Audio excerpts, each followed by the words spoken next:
Yes, it's 10 o'clock and welcome at our expert session number 2 from Undutchables. And today we talk about job crafting. And I will do that together with my guest speaker, Kim Jansen. And yeah, maybe it's good to first introduce ourselves. And since I'm talking, let's start with myself. I'm Marjan Stoit, Sales and Recruitment Manager at Undutchables. And I'm working this year already 20 years with Undutchables, and I'm enjoying it very much to still work with internationals who are looking for a job in the Netherlands and finding new business for them. So, and now it's for you, Kim, introduce. Okay, my name is Kim Jansen. I'm a psychologist and a trainer, and I train at all kinds of organizations to make people more engaged and committed, and to let them work cooperatively. Sometimes my English is not perfect, so bear with me. Well, this time I have the honor to talk to you about jobcrafting. So I'm really looking forward to it. Great. Let's look at the program for today. There we go. Yeah. First, I will talk about some signals from the market, the things that I notice in my work. And then after that, Kim will kick off with a complete story about job crafting. And after that, we do the wrap up and the Q&A. So don't hesitate to ask questions. And then around 11, the session is finished. Okay. So let's start at some signals of the market, the things that I see here. Yeah, if job crafting, of course, a restructuring of your job is the topic of today. And of course, this is not something that is new, but it helps to fit your job more with what you can and want to do in a job. And especially now due to Corona, a lot changes in your daily work. Therefore, it's very essential to look critical at your work and your task and how you do your job. The need to adapt your work to the new situation was suddenly there. We see in the market with our clients that job had to be adjusted according to the situation, meaning working from home with in many cases your family around is a big challenge, I can tell. Therefore, the need to prioritize and look critical at what really needs to be done was high. The sudden change in working remote and mainly give service and do meetings online, of course, and lead to a lot of changes in a job. A very important aspect is the fact that some part of the work were not as busy or normal or even non-existing. For example, no physical meetings at a client, no traveling, but only online meetings, and in general, very important, less meetings due to less business. Because of this, working from home and the temporarily, between brackets, changes in the job due to Corona causes a shift in task and can lead to a misfit with you and your job. Research shows that a misfit, can lead to depression and less willingness to help others. A misfit in the current job can cause the risk for employers to lose the right, for the employers you lose the right talent, and that's not something we want. I noticed for our client it's very important to keep the right talent and to find the right talent. Even though there are more candidates available on the market due to Corona, finding the right talent is always a challenge, of course. And how can job crafting help with this? Well, it's obvious that a happy person who can design a fun job isn't generally staying. And fun is a big word, of course. We'll discuss that later. How can you organize and design the right job? The other aspect is how to match the right talent with a job nowadays. We notice in the market there are a lot of candidates available with experience and background in the affected sectors like tourism, leisure, hospitality branch. They are now looking for a new job. It would be a pity not to use this talent just because we don't see a match with the vacancy open. And when writing a job vacancy, our client faces a lot of challenges. The shift to look more at the candidate's skills and capabilities rather than pure matching the job profile is still very important. It has been important and is even more now important topic. And it's important to look at what the company needs are in general and match that with availability in the market. With job crafting in mind, we will need a more fluid job description to attract the talent with the right skill set and attitude who can learn specific tasks which is needed for your company. Research says that if you look critical at your work and how you do it and adjust it via job crafting, the more fun, engagement you will feel in work and ultimately will be more productive. The positive effect of job crafting and during this Corona time are very welcome and will help. But now it's time, this of course, and something we all want, and therefore I hereby present the expert Kim Jansen who will go through the ins and outs of job crafting. So have fun. Yes, thank you, Marjan. Great introduction. I'm really excited to give this webinar. This is the second one in cooperation with Undutchables, which is great. I'm gonna talk to you about what is job crafting, what are the benefits of job crafting, what are the preconditions to make sure that it becomes a success. Important for you is to constantly ask yourself the question, would this be something for us? And if so, how could we arrange this? How could we make this work in our company or in our team? So normally I am on the physical stage, now it's a webinar, but let's try to make it as interactive as possible. So if there are any things you want to ask or you want to make a comment on, use the chats. Also use the Q&A, because if there's a certain question at the end, we can give an answer to that. So really try also to, well, at least share what you think and what you're wondering about. Right, so what is job crafting exactly? What are we talking about? Well, job crafting is taking control of your career. So not being in the back of the car, but being in the driver's seat and taking control and constantly making little adjustments in order to make the job that really fits you and that also really fits what the company needs. Because it's of course not only about what do I want, but it's also about what does my team need, what does the company need. So it's constantly making these little adjustments. And it's a continuous process. So it's not something you do one time, but continuously in your career, you make these adjustments. So it's constantly about reflection, and it's constantly about, you know, what am I doing? Am I doing the right things? Can I make some adjustments? So that's a win-win for me and the company. Of course, normally when I give this training, I'm really giving the training to employees, and now I'm giving the training to you. So it's more like a train the trainer in a way. So I'm going to talk about job crafting in general, a bit the theory, but also really the method. So I'm going to take you step by step through the method so that you really practically know how you could implement this job crafting method, this system.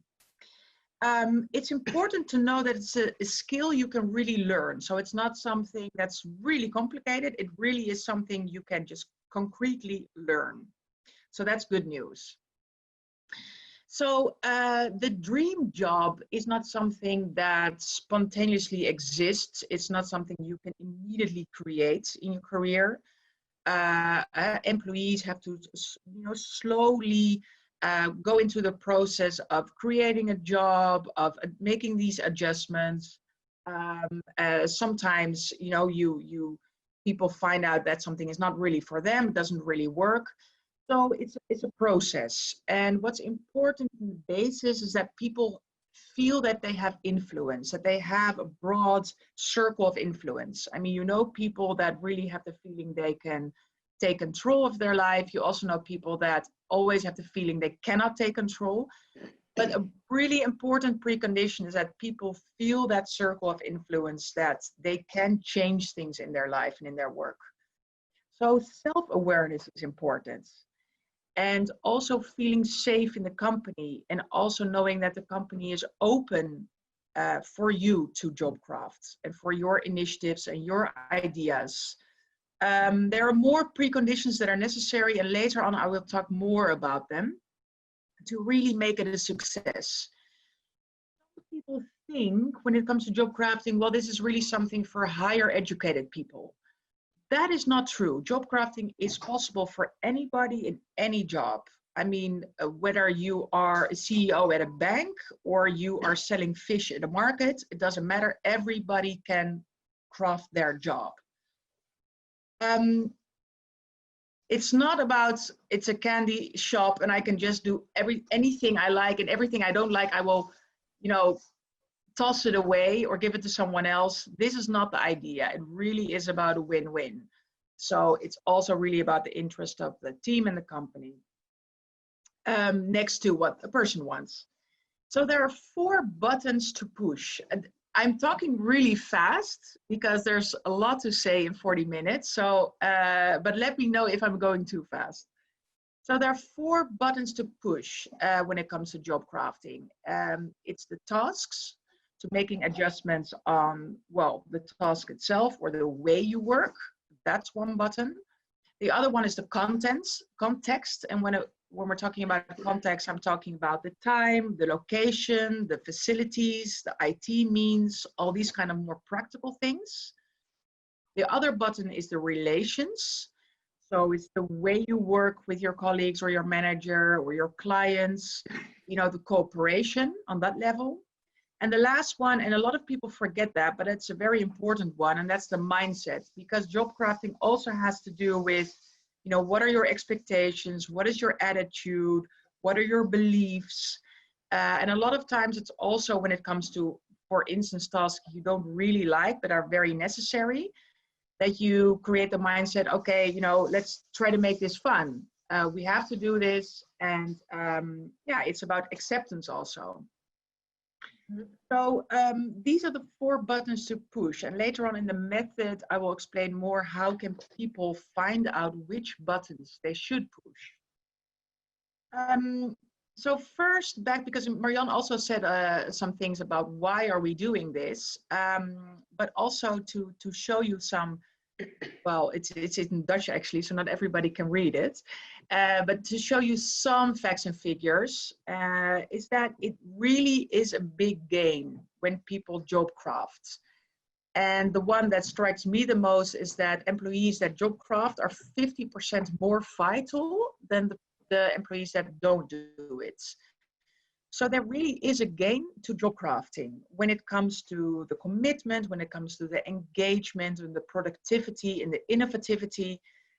Research really shows that it's not nice to have, but it actually is need to have. And it's becoming more and more important, actually, job crafting. We are expecting as companies more and more that people take control of their career. People are working much longer because we are getting older. We are also working longer. It's not so fixed as it used to be. First, it was really like, okay, you had your youth and your education, then you had your working life, was really clear when it started and when it ended. And then you had your retirements. It's not so fixed anymore. It's more fluid. So when you're having your education, you're already doing internships, you're already starting with other jobs. Some people even have their own companies when they're really young. During the working life, you also see that people sometimes take a sabbatical or they do another scholarship. So they, for instance, change their job completely. And some people will maybe even never stop working. So it's really important, considering this, that our job, our career is great. We really want to constantly have energy. And we want, as companies also, that our employees have energy and that they don't feel like, okay, I'm slowly dragging myself into my retirements. That's really not what we want. We want people that constantly feel, I'm doing something I like, I'm making a meaningful contribution to the company and the world. So it really is becoming more important, this job crafting. I see something coming in, a Q&A, so that's great. What are the requirements for the... Okay, I am gonna talk about this. So I'm not gonna look anymore to the Q&As because that's maybe distracting for me, and later on we will look more in depth. But this is a question I will solve. So when it comes to the job crafting method, and now it's really a train the trainer, I will take you through this method, and I will take quite some time because it really is a method that's step by step and you cannot miss any step. So I'm going to start with showing which are these steps, and that's looking at the person. That's always where you begin. That's looking at the work itself, matching these two, choosing which buttons you want to push, writing a job craft plan, execution, and evaluation. This is also always the process when it comes to job crafting. Chronological steps. Some words just don't come out of my mouth. So let's take you through the first step, and that's the person. So really an employee has to look in the mirror. Who am I? What is my mission? What really drives me? What gives me energy? So really understanding who you are. That's the basis in order to job craft. Because if an employee doesn't know him or herself, it's just not possible to make adjustments. So what are my energy boosters? What are my energy drainers? All these kind of questions. And of course, when you look at work, it's very important to think of, what really makes me tick? What is truly important for the employee? What gives them genuine satisfaction? These kind of questions to know, okay, what in this life phase really gives that energy in my work and gets me out of bed every morning. And this can change because sometimes people say, well, when I was younger, it was more about, results, and it was more about making money or job security. And now it's more about a meaningful contribution, or now it's more about developments. Can be all kinds of drivers. So doing things you really like, continuous good relations with people, solving problems, creating new things, anything that drives you in work. Then it's important for people to look at their qualities. And when it comes to qualities, it's very important people look at this in a very broad way. So not only what are my capabilities or my competences, but it's really, okay, what are my natural talents? So something I was really born for. And I already, when I was young and I was a child, I already had these qualities. When you ask employees this, ask them, what gives you true energy? So what are the things that get you into flow? So it's like you don't even think, it just comes out of your hands or it comes out of your mouth, and it really is something that fits you so well. These are the core qualities. And then it can be, I'm flexible, I'm analytical, I'm entrepreneurial, I'm authentic, I'm practical, I'm creative, I have empathy, whatever, can be all kinds of qualities. So this is a very important aspect, and it's important that people don't only think about work, but there can be things that are qualities more on a personal level, but that also can be incorporated in their job, because sometimes there are things that are nice to add to the job, and that in first instance you would not think that it is a gain for the company, but if you think about it, it actually could be a big gain for the company. And especially because the world is changing so fast, we have to really think out of the box. What qualities of our employees can we use to really make a difference? Am I going in the right speed, people? Marjan is saying okay. Yes. And then the context. It's important for employees to think about, what is the context that really stimulates me? What is the environment I need that engages me, that makes me excel? It can be very practical, what kind of working environments do I need to be in one room, or do I need all kinds of people around me? Do I need to constantly have contact with my manager, or Do I need someone that gives me a lot of freedom? It can be all kinds of things. This is really a train. I'm making it very practical now, but what can be really nice is to do a reverse brainstorm. So to ask people, okay, think about the environment that would be terrible for you. What would really be an environment that would get the worst out of you and that you would sort of die in? Because if you think of what would be, what would be terrible, you also know what would be good. So it's fun to do these kind of things to make it dynamic and to really, tickle people in a different way. Then the next step is for people to think about everything they do in their job. So sometimes I ask people, okay, take your journal, your agenda, and look at all the tasks you do, everything you do in your job, every little task, and write every task on one Post-it in the top to the left, as you can see here on the slides. So it can be meetings, writing reports, drinking coffee with colleagues. That's also a task.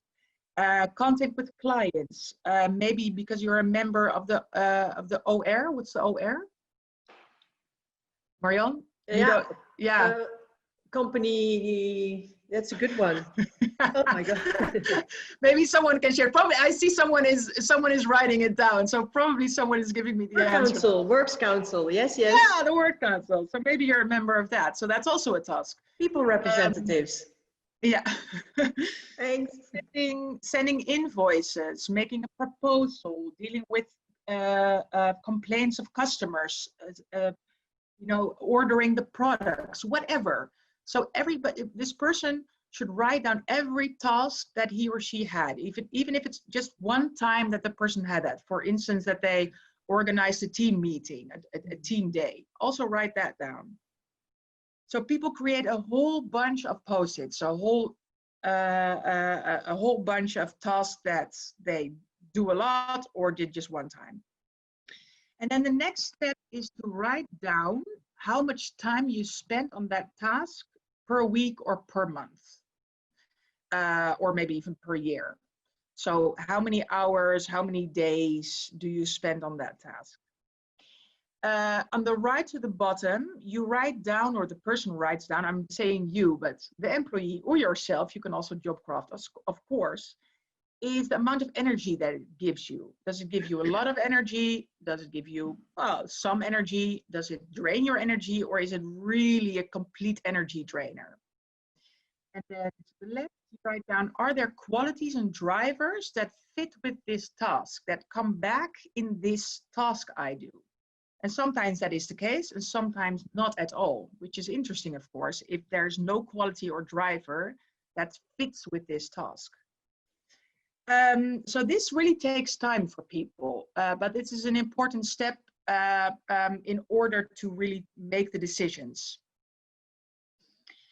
And Marjan, maybe at the same time you can look at the chats if there are any questions that people cannot follow me, then I will be glad to this hear is them. the biggest Post-it ever. Huh? It's a lot of things you need to write down, so people are making fun how many Post-its, but it's very good to write it down exactly like you said. And there's one question which is good to answer in the end, I think. Okay, yep. Good. Or shall I read it now? It's also good. Yeah, maybe if it really fits what I'm saying, yeah. Yeah, it's ever-changing job responsibilities and activities by Jobcrafting within the organization will also create a bit of chaos, uncertainty from the companies who's responsible for that. How to best manage this? Is there a specific HR framework? Of course, this is important to know. It's a very good question. I'm coming to that later on. Because I'm talking about, okay, what are the benefits of this, but also what are the very important preconditions, the things to do in order to make it a success. Because really, I completely agree, if you just do this and say, okay, let's go, it will definitely become a chaos. There needs to be a clear framework. It needs to be really clear what the budget is. It needs to be clear, what are the things that, really need to be done. So all these things are important in order to make it a success and to not make it into a chaos. So this is where I'm ending at my presentation. So it's a really good question. Yeah. Thank you. After people have done this, and they have a whole bunch of post-its, the next thing is to match it and to put it into this axis framework. So on the first X is the amount of energy it gives you. And the other one is the importance of this task, the importance for the team or the importance for the company. So is this something that really has to be done, or is this something that's not that important? To give an example, something that a lot of people say it is done, but it's not that important, is documenting the meeting. So writing, well, notulen, you call it in Dutch. To document everything that is said. A lot of people say we do it, but we actually don't really know why we do it, because nobody ever reads it again. And sometimes this is not the case, but this is an example I hear of a lot of people that, okay, this is not so important and also doesn't give me energy. And there are things that are very important for the company, of course, and that also gives people energy. Well, these are the things, of course, to maintain. So this gives a good insight in what is important, what is something that we could maybe, take away. So this matching really, makes it clear for a person. And a lot of times when people see this, they're like, oh, now I understand it. So also keep in mind that this is a dynamic thing. It can change over time. So it's not like this will always stay like this. It can really be that a certain task change a bit, or that, for instance, that the client changes and that now you have a really nice client. So it can constantly also change. So this is a continuous and a dynamic process. Then it comes to choosing. So the employee has to think about, okay, what are the tasks I would like to work on? And what is the reason behind the urge for change? Is it because it's something that really gives me a lot of energy and I see now that I'm not doing it enough? Or is it something that the urge for change is because it's very important for the organization? So it's really something I should do something about because it's really something that gives a lot of profit. Is it a quick win? Maybe that could also be a reason to do it. Or is it something that over time will have a benefit, and that's like a rising star? So think about only not what do I want to choose, but why is this person choosing this? And of course, it can also be that a person thinks, okay, there are some tasks I don't want to do anymore, or that someone else can do, that there's maybe a colleague that says, well, that actually is a task I would like. Well, then the person can also think, okay, are there other tasks that I would like to attract, that I would like to start with? So this step is all about making decisions. And I always say to employees, don't do too much. Just do 1 or 2 or 3 things, and that's it. Because sometimes people have the urge to jobcraft on everything, but then it doesn't work. So it's very important to tell people, make it small, make it concrete, think in little steps.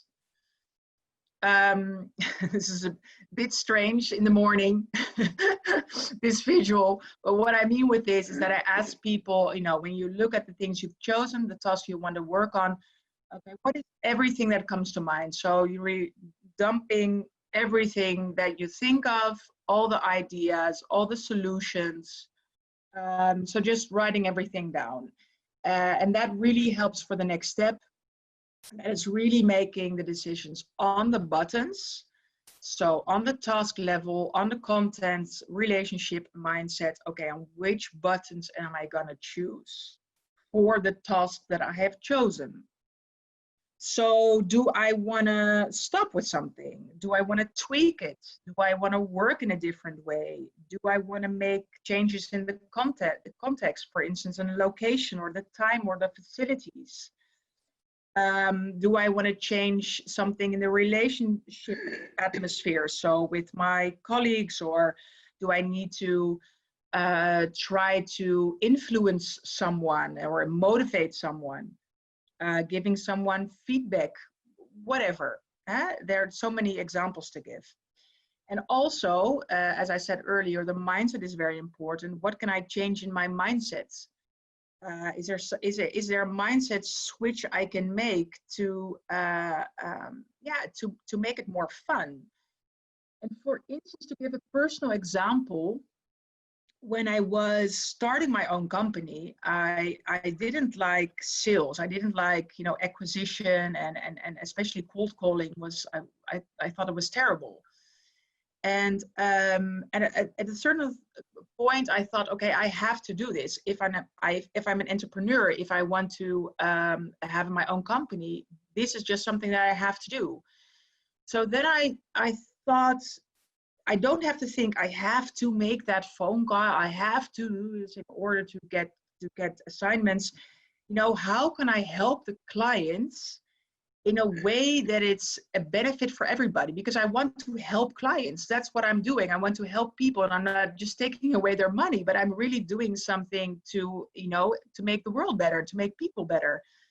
So when I went into my cold calls with that attitude, it was just more fun. So that mindset is really important. And also when you help people with this job crafting method, you know, tickle them to make that circle of influence big, make sure to ask critical questions so that they really think, okay, what can I do?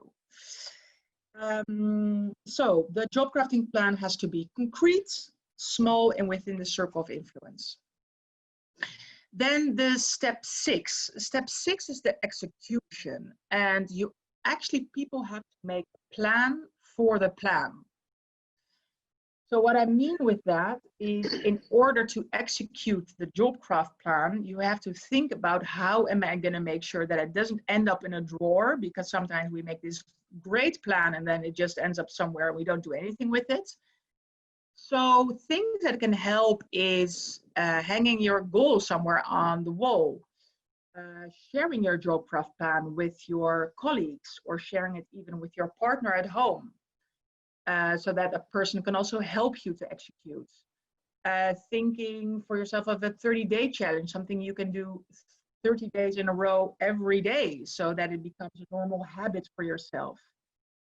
Keeping a journal, celebrating the successes. You can also celebrate the successes together as a team. If you as a team Jobcraft and everybody shares it, you can constantly think, okay, what is happening? What are the successes? So people have to think of a plan for the plan.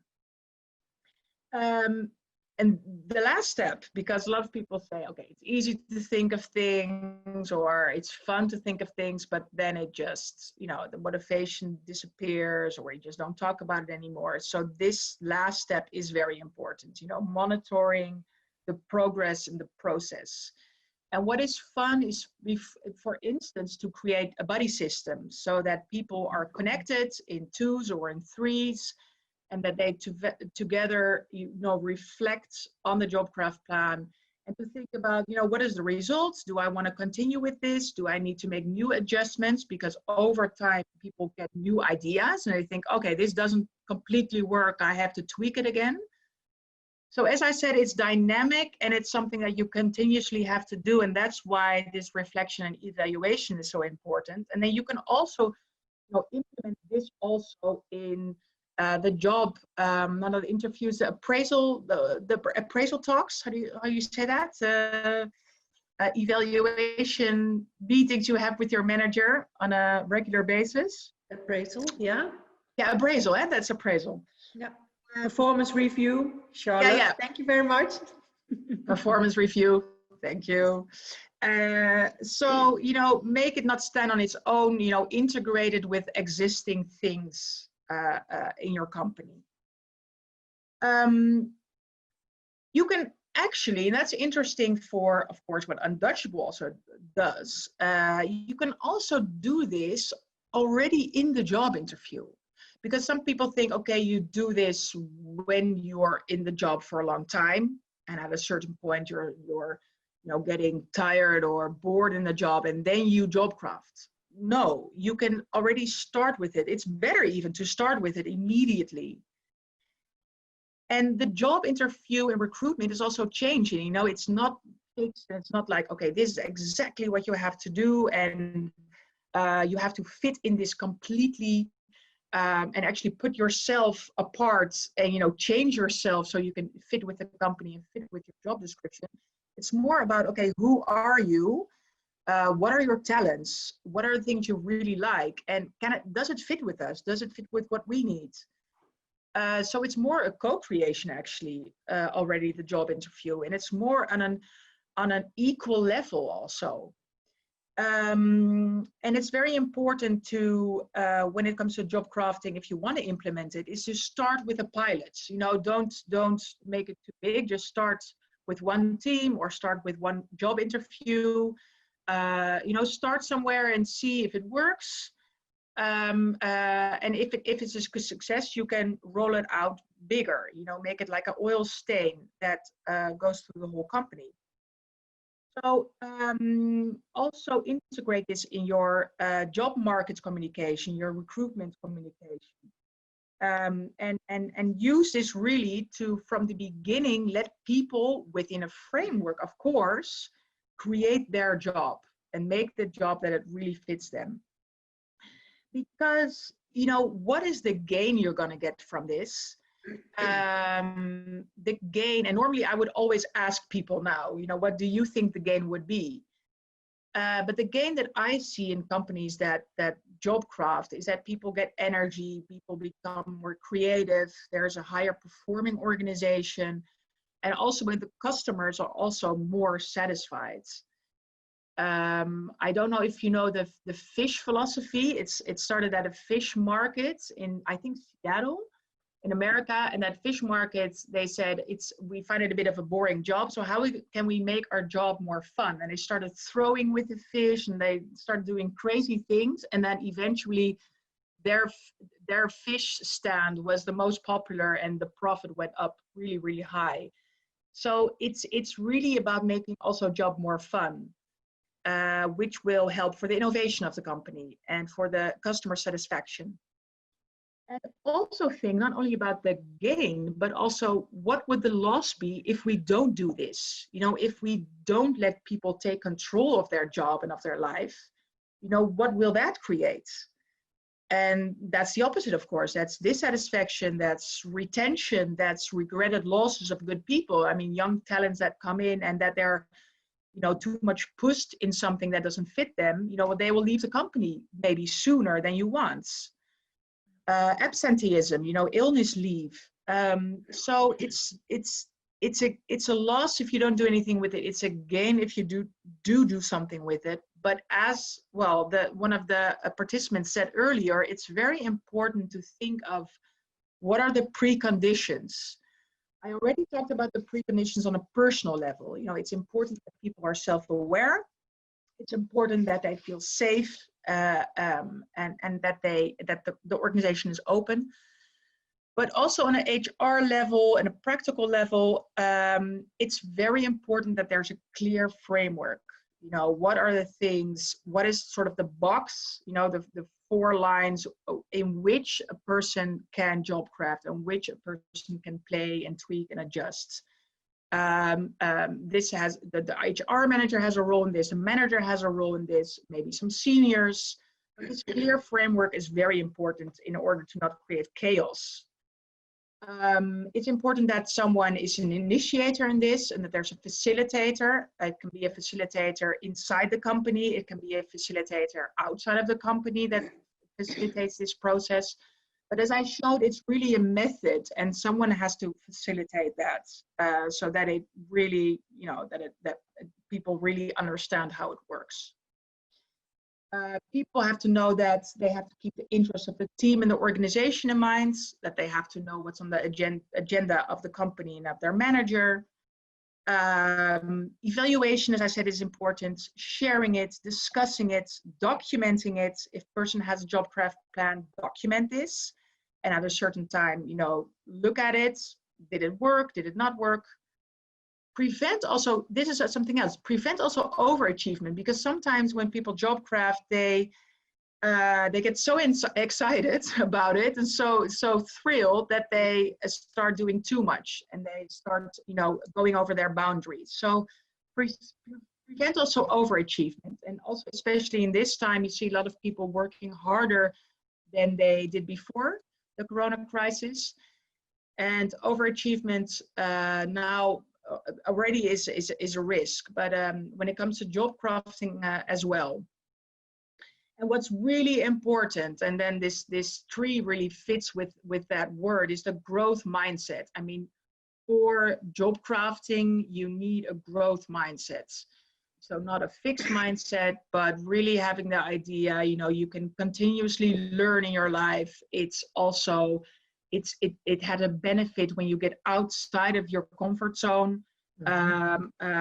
Trying new things. That is very important to really feel that works, that mindset.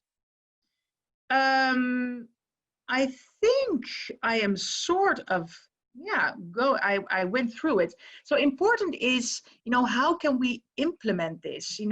Does this work? Would this work for us? And if so, in which way would this work? What would we need to do?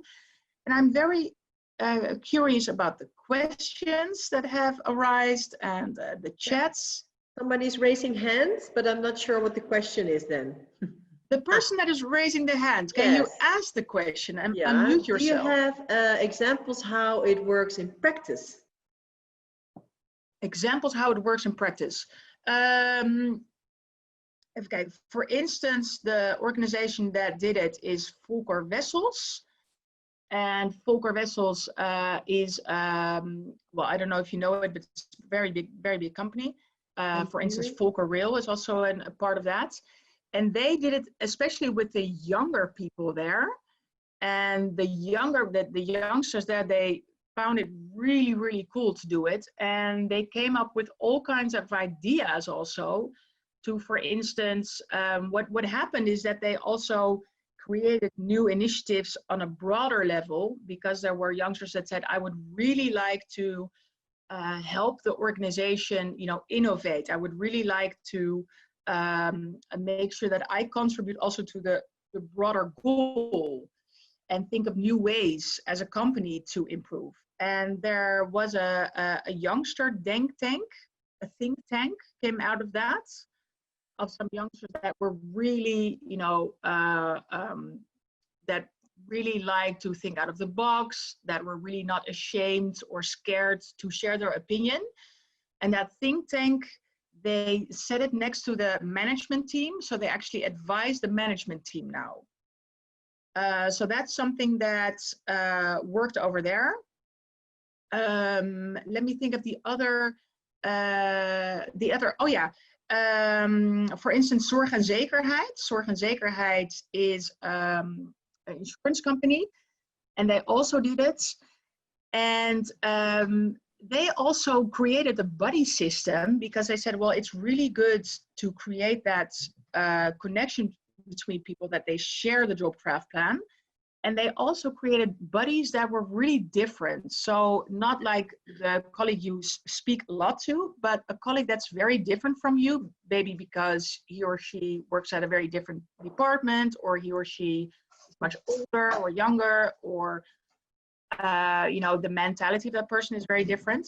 So they really created very mixed, very diverse buddy system. And they really helped each other as sort of a critical friends to constantly tweak that job craft. So the other person was sort of critical on a very friendly, with a very friendly basis, but critical, okay, what else could you do to make it work? So these are just two things that come into mind. Yeah, somebody's saying the risk of investing in people and seeing them leave after they learned enough of their next step. But they also say, maybe better leave than leaving unhappy.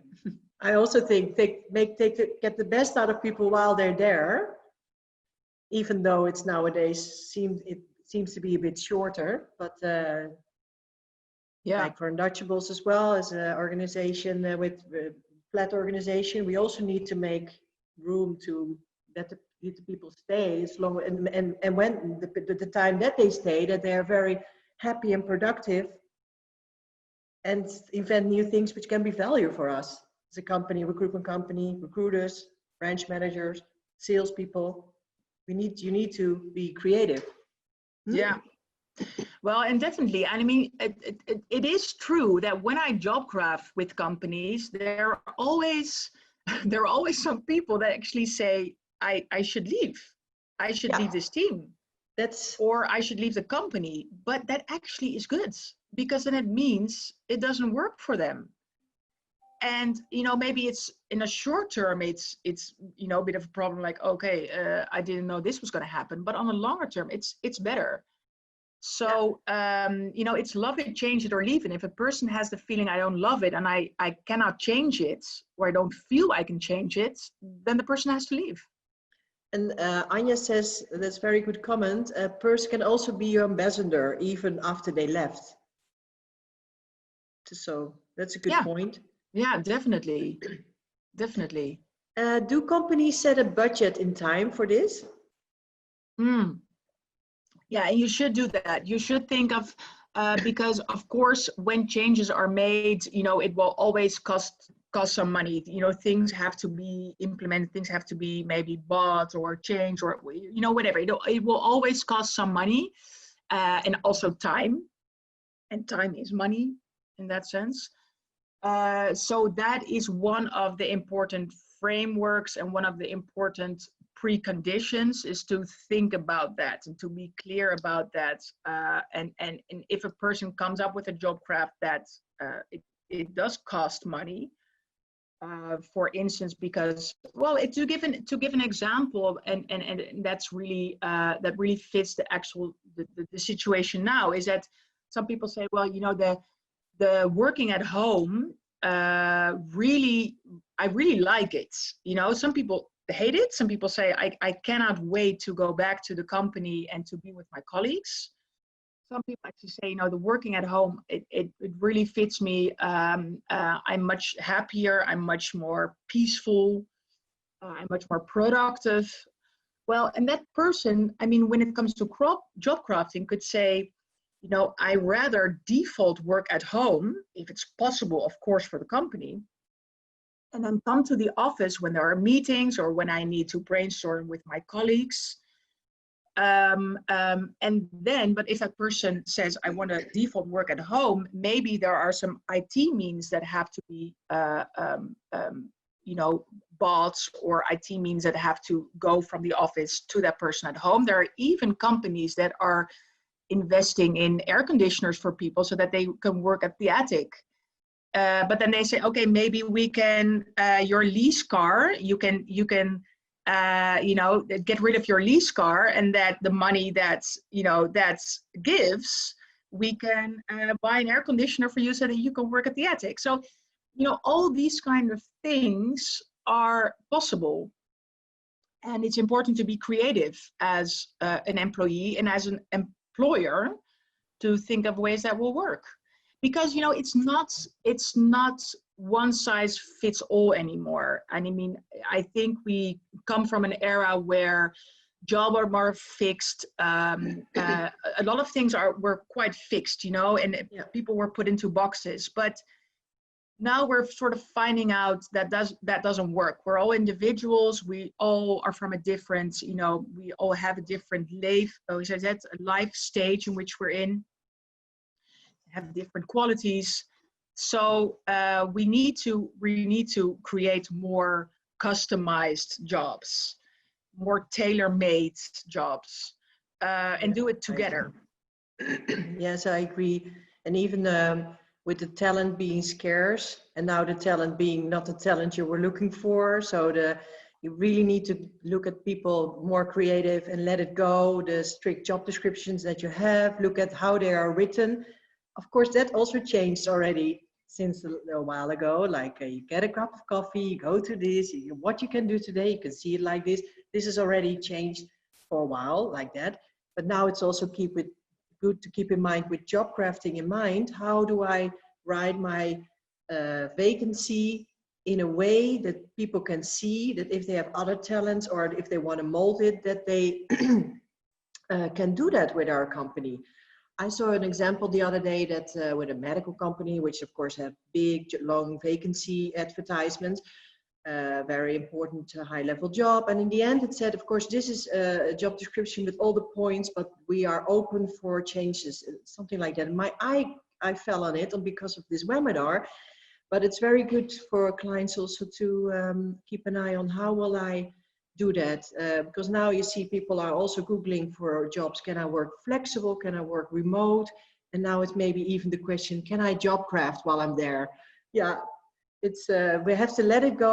The fixed path is not there, and if people want to leave, they will, but get the best out of them at the time they are there.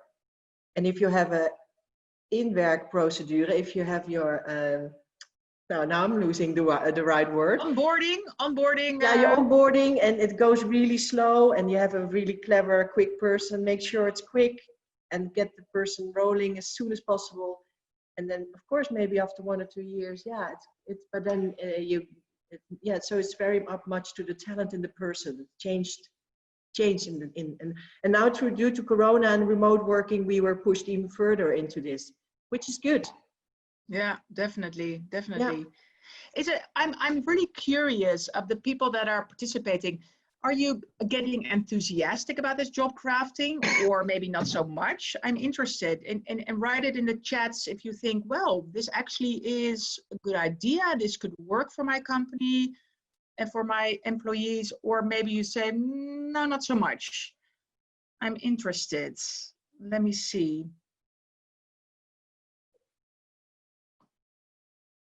Even kijken hoor.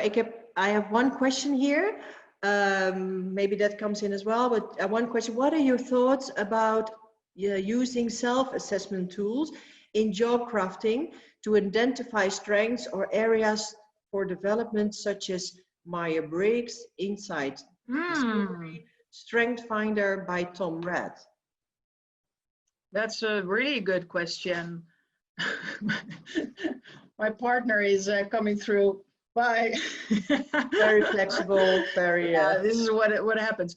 No, it's really good when it comes to getting the person inside. Is you can use all kinds of methods. Myers-Briggs, MBTI, management drives, insights. There are all kinds of things you can do to get more insight in who am I? Am I extrovert? Am I introvert?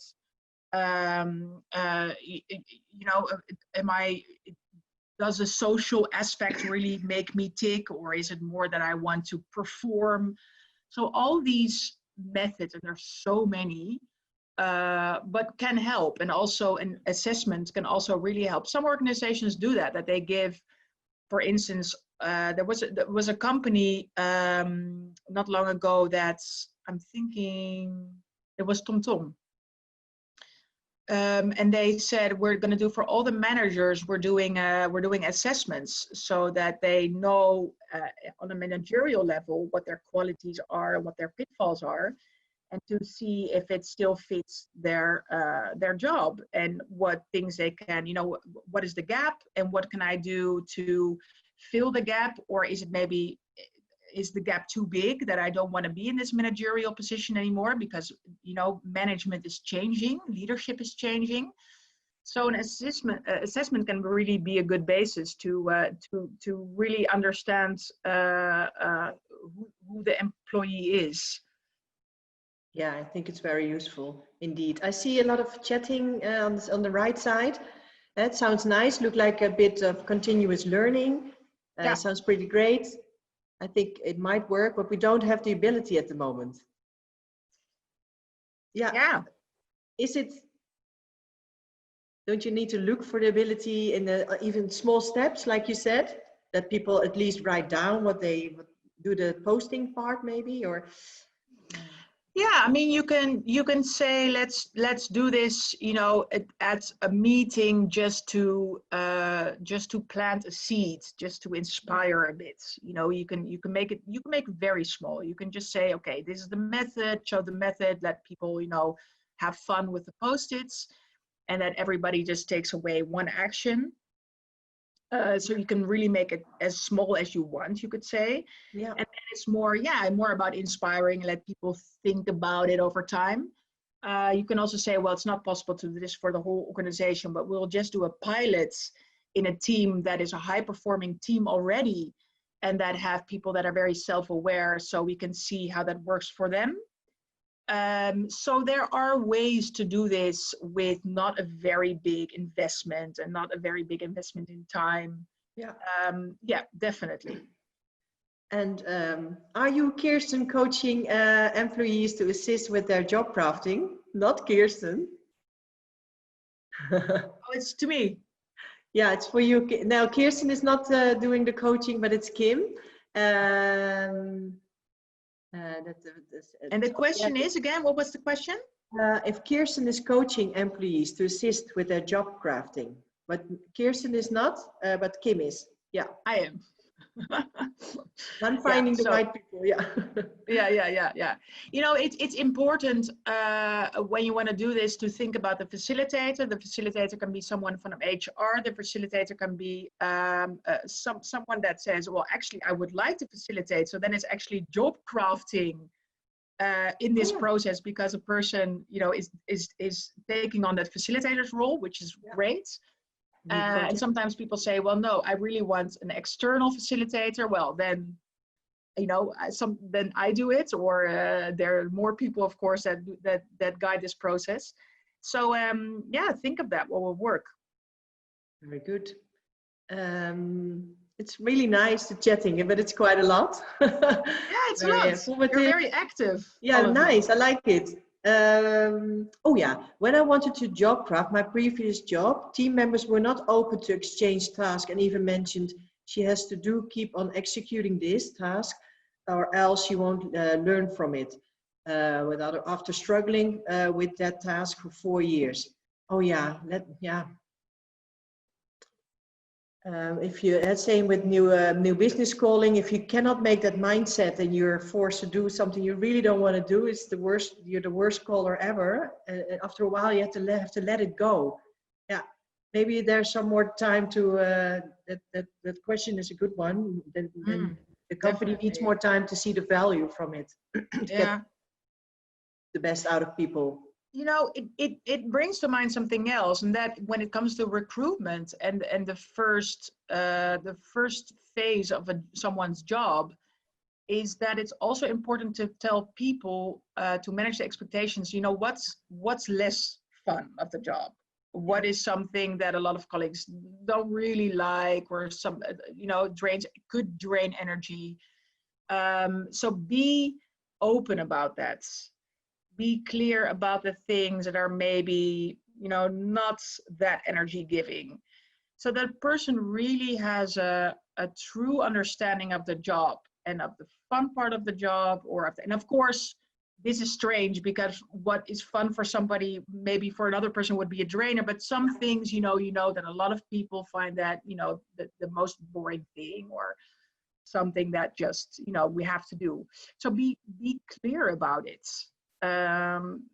Yeah. Exactly. Even zien. And be part of a POP plan. That's of course your personal development plan. Very good idea. Very good idea. It has a question mark behind it, but it's a very good idea to implement it in the POP plan. Yeah. Yeah. Oh, you can see, yeah.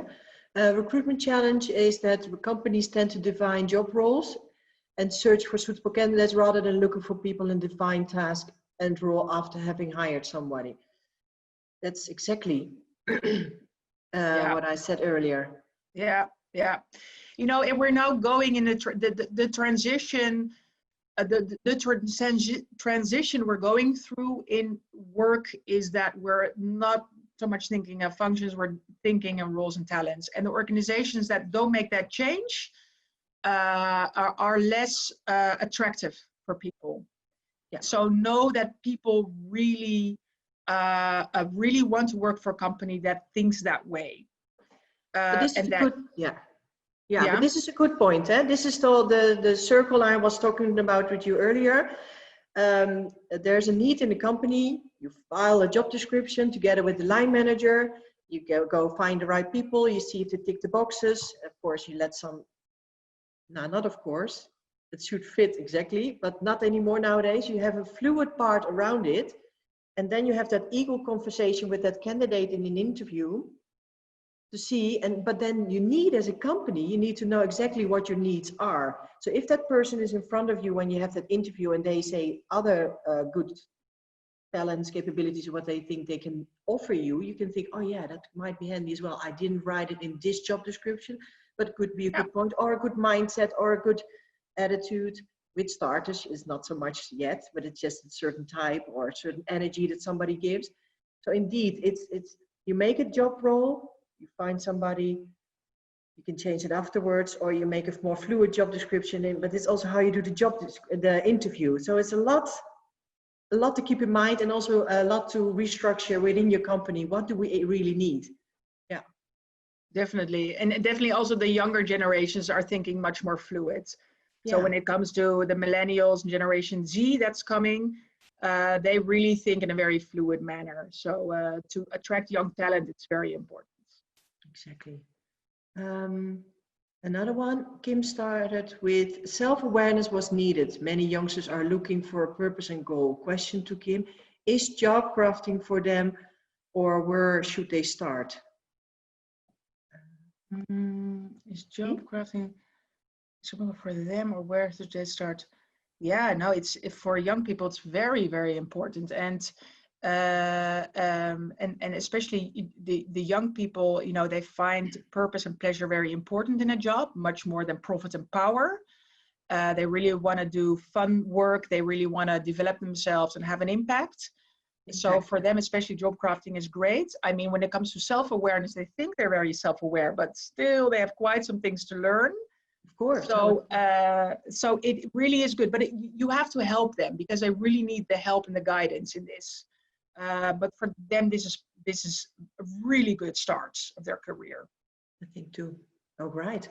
It's 11 o'clock. Yeah, I already saw it. Yeah. If there were questions not answered, you can always email us. We can do it later on. But for now, I really would like to thank everybody, the participants, and of course, Kim, thank you very much. Really enjoyed it. And I hope we inspired people to start job crafting. It was there for a while, but it's very needed now. So go for it, I would say. All right. Have fun. Yeah, and have a nice sunny weekend. Bye. Bye.